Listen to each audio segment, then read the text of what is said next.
Ring, ring, ring. Yo. What? What is good, people? Nigga fucking cry. Monkey D. Goofy. D. Goofy. You're slobbering this bad guy. Why would they do that, bro? Bro, because it's getting you ready. Yeah, no!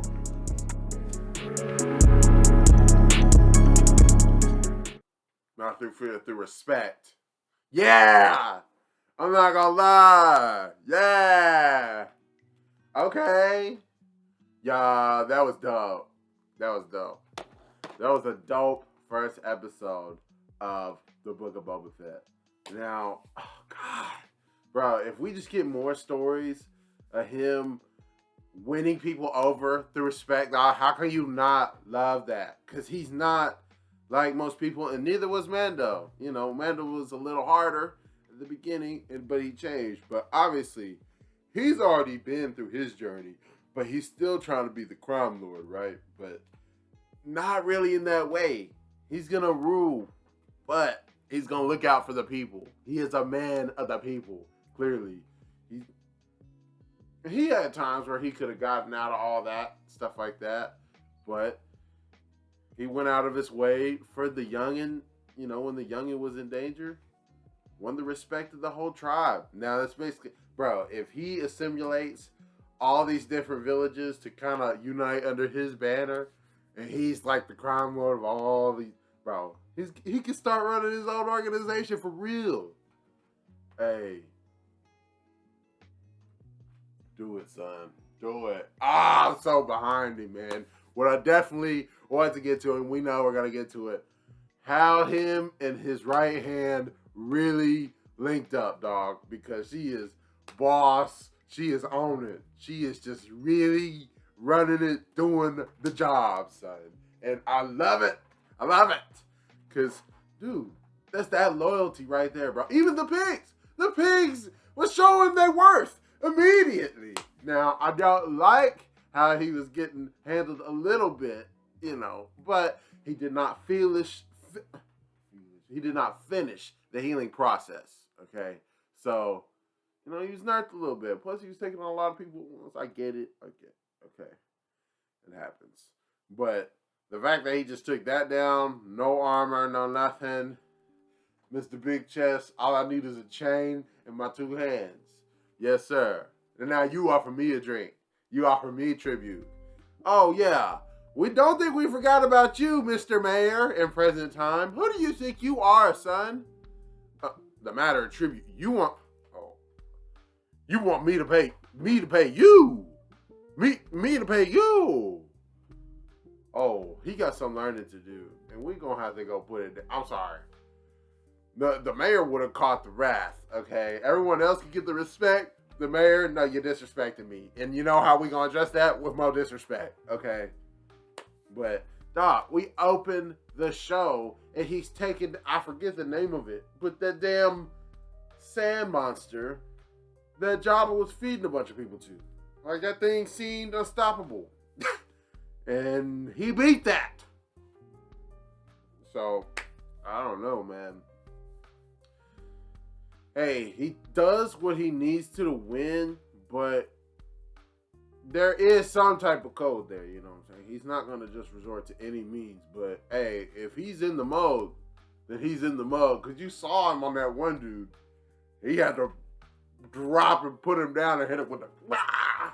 Yeah, I like that. So, but how he's going to build his organization... Gotta see what happens there. What's gonna come of this mayor dude? You know, is Mando gonna pop up? I doubt it. But he could, because he's like a free agent right now. So I don't know. I definitely expect us to run into different, you know, Mandalorians. So, because I mean, they're kind of linked in a way, even though they're not.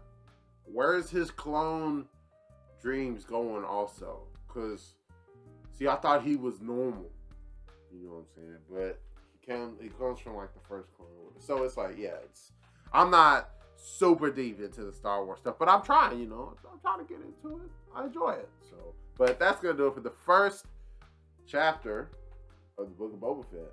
So let me know what you thought about this episode, and I'm going to go ahead and hop into the next episode. All right, so that was it for the episode.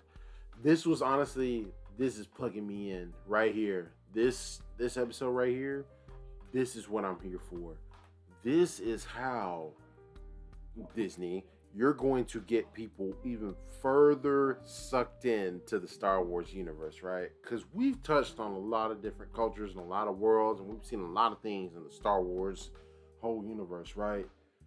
But to really start breaking it down in this series is what I think I'm here for, bro. Because like we were starting to touch that stuff in Mandalorian, but to get a whole episode where honestly, bro, perfectly paced episode. I was worried for a second. I was like, there is so much that's happening. It's like I feel like they was putting too much into this episode. But in all honesty, it's like he goes on a full journey, and this is just one small segment, just kind of breaking down how Boba Fett's character actually is. But to see that come up, and then just all the themes, bro, with these people, like, you pay the Tuskens now. He put the ultimatum down on them motherfuckers. You pay the Tuskens now.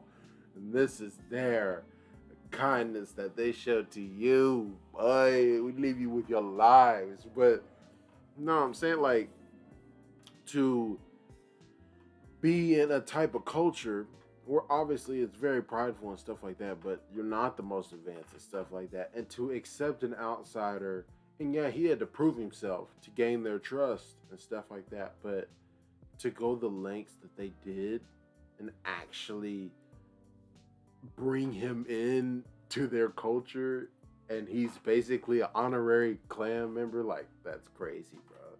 That's crazy. And there was a lot of sacrifice along the way.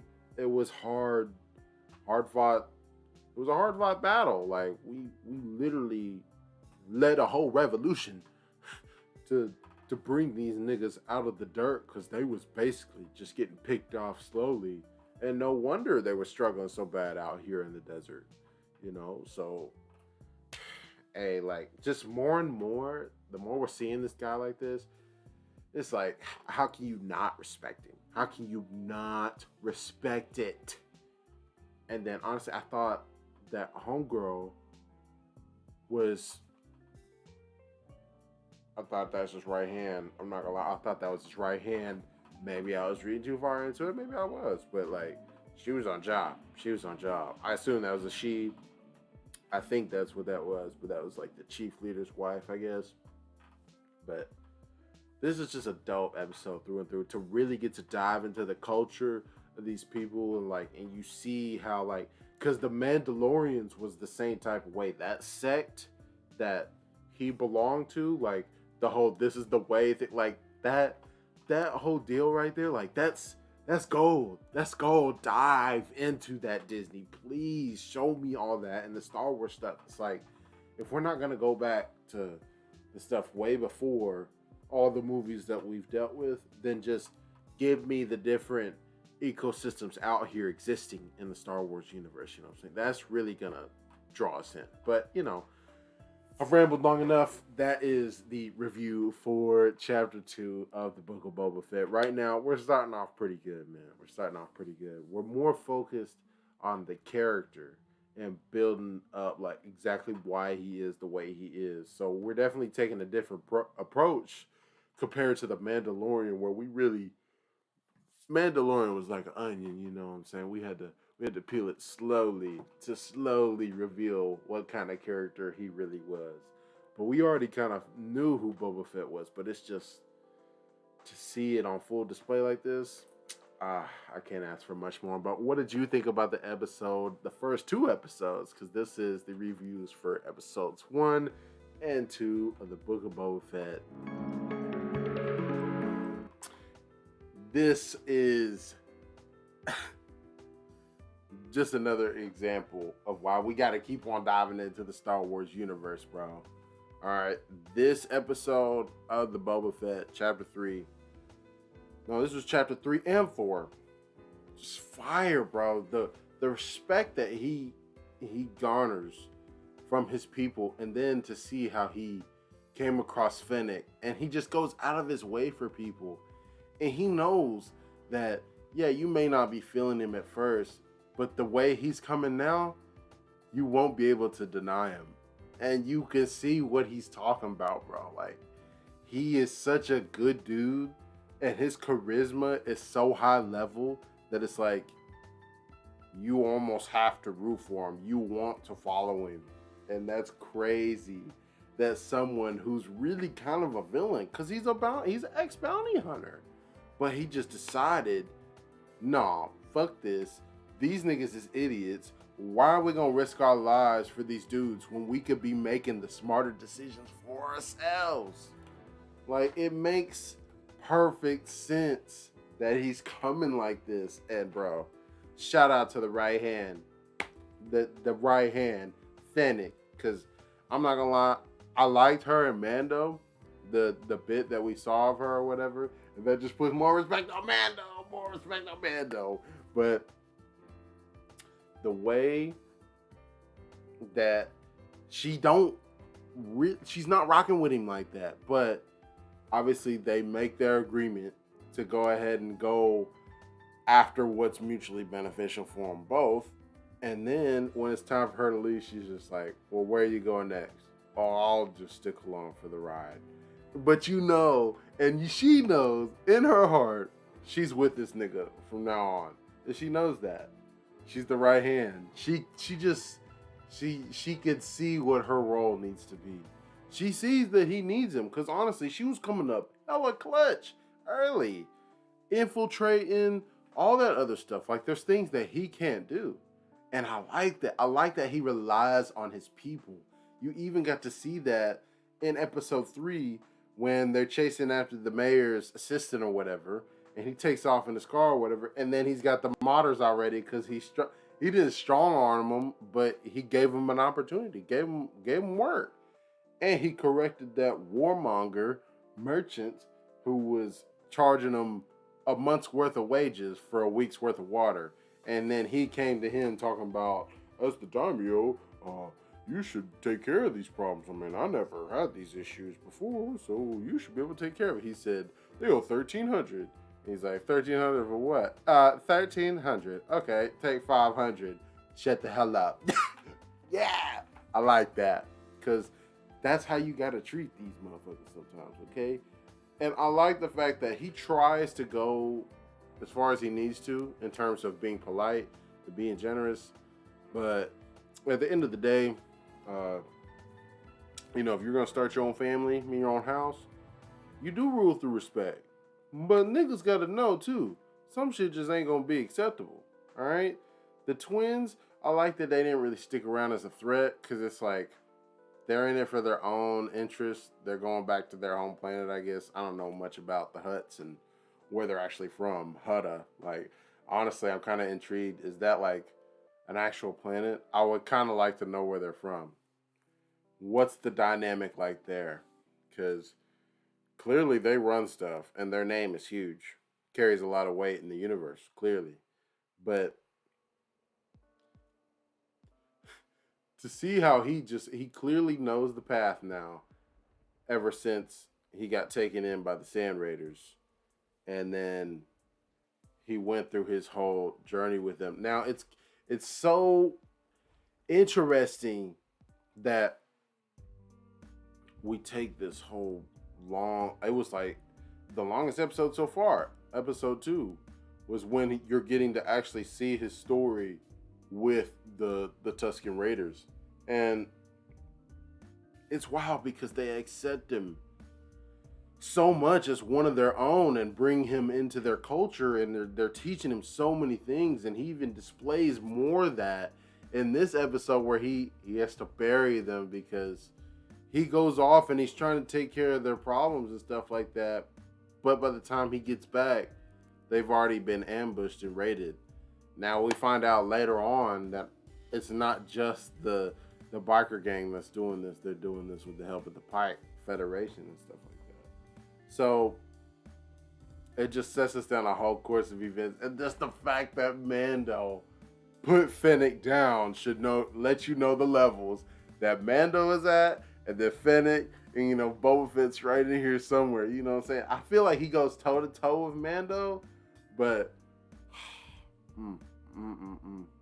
yeah, it could go either way, but Mando goes freaking hard. I hope that they actually bring this nigga back just for a little cameo. We don't need him to stay. Obviously, this is Boba's show, but I wouldn't mind if I saw him for a minute. You know what I'm saying? That would be pretty dope. Just one episode. That's all we need. Cause they brought back his music at the very end. She was talking about, oh, you can find muscle if you know where to look. And woo, yeah. Oh, bro, that is like the hardest soundtrack I've ever heard. That is one of the best theme songs I've ever heard. Is Mandalorian's theme song. I love it. I love it. But tangent. Boba Fett. Keep coming like this, bro. Keep coming like this. And it's so messed up that he did so much and was really trying for those Tusken Raiders, for it to be all for naught. But the lessons that he learned, it's going to shape exactly how he's going to approach the rest of this. And he realizes that you can't do this by yourself. You have to have help and have faith in the people that are on your side. You have to know without a shadow of a doubt that they're going to be there and they're going to make it happen for you. Like, he was already putting all his faith in Fennec, like, from jump. And he was like, I can promise you this, more than any other client that you'll ever have. You will have loyalty. I will pledge my life to you and know that I will die trying to protect you. That's crazy. But that's your captain. That's your captain. So you guys know I love that type of stuff. Kingdom, One Piece, obviously, but I love the captain right hand dynamic, and she was definitely coming through. He's fully healed now, and it looks like he's ready to go in on Smoke. I just love the little politics that's going on, and he's finally starting to see that he can't half step with this. You know what I'm saying? He's got to really dive in. If you want to take over the Hutt spot, take over it the proper way. You can rule with respect. And I like the fact that he actually goes and shows his face and is out there present amongst the people. All that. But, you know, do it your own way, but definitely got to bring the hammer down when the hammer needs to be brought down. And Mr. Wookiee, honestly, I think we're just going to have to square up and get our ones in. And then he's going to join the crew too. I really do feel it, because I don't think that he's going to stay on his own forever. But that's going to do it for this review. Just wanted to give my thoughts quickly on, you know, episodes 3 and 4. Can't wait for more, man. I hope it's at least 8 episodes. At least, please give me more, but at least 8. And then we'll see what we're working with from there. See if we're going to get any other shows. But I know the next one coming is Kenobi, so I am still heavily looking forward to that. Haven't heard much on that. And then there's other stuff going to be coming too, I'm sure. But Boba Fett's doing some stuff, man. The symbolism, a lot of the stuff that you're getting to really experience some of the different cultures in Star Wars. And I like that. It's not so crazy. It's not big blockbuster action as much as some of the other installments of Star Wars, but you're really getting to feel the universe and at least the culture for Tatooine anyway. So that's it for this video. Like, comment, subscribe. It's been your boy T-Rav, and I'm out.